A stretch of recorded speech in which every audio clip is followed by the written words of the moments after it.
에덴 동산의 푸른 기운이 채 가시지 않은 인류의 새벽, 아담과 하와의 두 아들 가인과 아벨은 서로 다른 길을 걸으며 자라났습니다. 형 가인은 묵묵히 흙을 일구어 결실을 맺는 농부가 되었고, 동생 아벨은 생명의 숨결을 돌보며 초원을 누비는 목자가 되었습니다. 두 형제는 각자의 수고가 담긴 결실을 들고 하나님 앞에 나아갔습니다. 가인은 땀 흘려 거둔 땅의 곡식을 정성껏 쌓아 올렸고, 아벨은 자신이 기르던 양떼 중 가장 귀한 첫 새끼와 그 기름을 골라 제단에 올렸습니다. 그러나 그날 제단 위로 내린 하나님의 시선은 엇갈렸습니다. 하나님께서는 아벨과 그의 제물은 기쁘게 받아들이셨지만 어째서인지 가인과 그의 제물은 외면하셨습니다. 제물의 종류가 문제가 아니었습니다. 하나님께서는 보이지 않는 마음의 중심, 즉 아벨의 순수한 믿음과 가인의 형식적인 태도를 꿰뚫어 보신 것이었습니다. 자신의 정성이 거부당했다는 생각에 사로잡힌 가인의 안색은 순식간에 잿빛으로 변하며 일그러졌습니다. 마음속 깊은 곳에서 뜨거운 분노와 주체할 수 없는 질투가 솟구쳤습니다.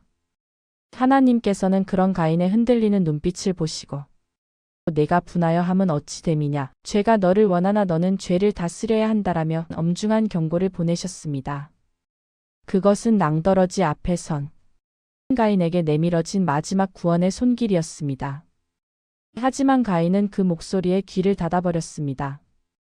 동생 아벨은 이제 함께 자란 혈육이 아니라 자신의 가치를 깎아내리고 하나님의 사랑을 독차지한 증오의 대상일 뿐이었습니다. 결국 가인은 어두운 마음을 품은 채 아벨에게 들판으로 함께 나가자고 제안했습니다. 아무런 의심 없이 형을 따라 나선 아벨은 평화로운 들판의 정적 속에서 형의 손에 들린 무자비한 폭력 앞에 쓰러졌습니다. 인류 최초의 살인이 일어난 순간이자 질투라는 작은 불씨가 한 생명을 집어삼킨 비극의 시간이었습니다. 땅은 죄 없는 자의 피를 머금었고 가인은 동생을 죽였다는 사실보다 자신의 죄가 탄로 날 것을 더 두려워했습니다. 하나님께서 내 아우 아벨이 어디 있느냐라고 물으셨을 때 가인은 내가 내 아우를 지키는 자니이까라며 뻔뻔한 거짓말로 응수했습니다. 그러나 땅속에서 울려 퍼지는 아벨의 핏소리는 숨길 수 없었습니다. 가인이 아벨을 죽인 진짜 이유는 재물의 거절이라는 외부적 사건보다 타인의 인정을 견디지 못한 좁은 마음과 자신의 내면의 도살인 분노를 다스리지 못한 나약함에 있었습니다. 아벨의 피가 땅에서 울부짖는 가운데 가인은 하나님의 준엄한 심판 앞에 섰습니다. 그는 농부였으나 이제 땅은 그에게 효력을 주지 않을 것이며 정처 없이 떠도는 유리하는 자가 될 것이라는 선고를 받았습니다. 이때 가인은 회개하기보다는 자신의 형벌이 너무 무거워 견딜 수 없다고 토로하며 근원적인 공포를 고백합니다. 물은 나를 만나는 자마다 나를 죽이겠나이다. 인류 최초의 살인자가 이제는 누군가에게 죽임을 당할까봐 떨고 있는 이 역설적인 장면에서 우리는 두 가지 큰 의문을 품게 됩니다. 가인이 두려워했던 그 사람들은 대체 누구였으며 왜 하나님은 살인자인 그에게 보혜표를 주어 지키려 하셨을까 하는 점입니다. 동생을 죽인 가인이 직면했던 가장 큰 공포, 즉 나를 만나는 자마다 나를 죽이겠나이다라는 고백 속에 담긴 당시의 인구 상황과 하나님의 보호에 대해 더 깊은 이야기로 들어가 보겠습니다. 성경의 기록을 살펴보면 가인이 아벨을 죽였을 아담의 나이는 대략 100세에서 130세 사이였을 것으로 추정됩니다. 에덴 동산에서 쫓겨난 직후부터 아담과 하와가 자녀를 낳기 시작했다면 100년이라는 시간은 인류가 기하급수적으로 늘어나기에 충분한 시간이었습니다. 당시 사람들은 오늘날보다 훨씬 긴 수명을 누렸고 생식 능력 또한 매우 왕성했습니다. 아담과 하와가 낳은 수많은 아들과 딸들이 서로 가정을 이루고 그들이 다시 자녀를 낳는 과정이 반복되면서 가인이 아우를 죽였을 즈음에는 이미 수천 명에서 많게는 수만 명에 이르는 인구가 지구상에 퍼져 살았을 가능성이 큽니다. 즉, 가인이 두려워했던 다른 사람들은 전혀 모르는 타인이 아니라 아벨의 죽음에 분노할 수 있는 형제, 자매, 조카, 그리고 그들의 후손들로 이루어진 거대한 친족 공동체였을 것입니다. 가인은 자신이 저지른 살인이 이 가족 네트워크를 통해 알려질 것을 알았고 아벨의 복수를 하려는 친족들의 손에 죽임을 당할까봐 전전긍긍하게 되었습니다. 가인의 공포를 들으신 하나님은 그에게 한 가지 특별한 약속을 하십니다.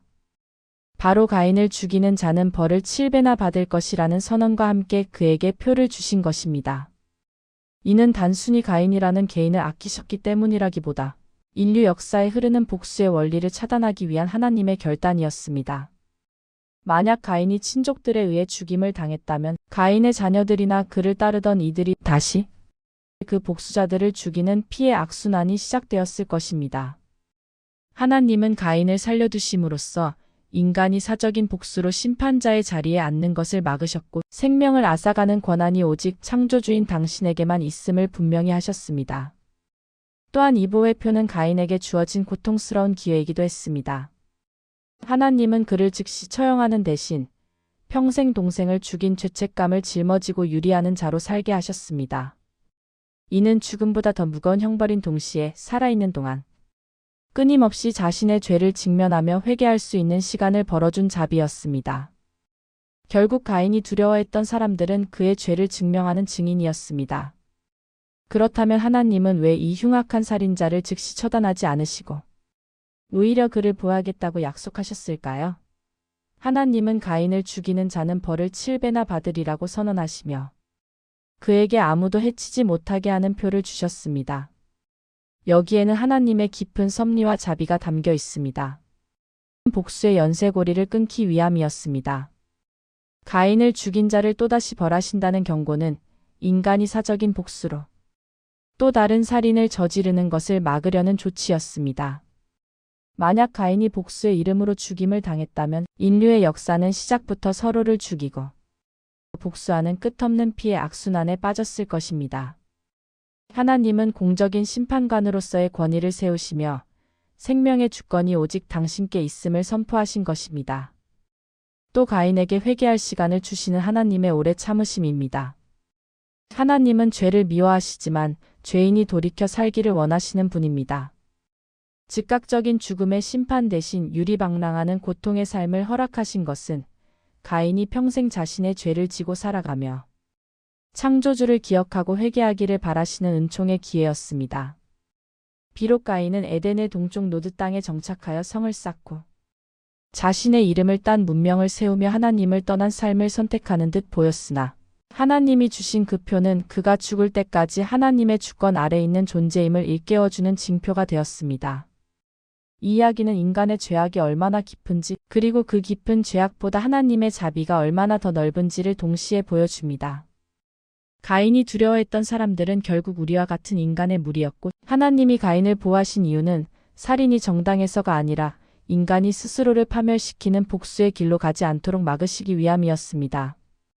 가인의 표는 범죄자에게 내려진 낙인인 동시에 죽어 마땅한 자에게조차 기회를 주시는 하나님의 처절한 사랑의 흔적이기도 했습니다. 우리는 이 이야기 속에서 정의와 자비 사이에서 고민하시는 하나님의 마음을 읽을 수 있습니다.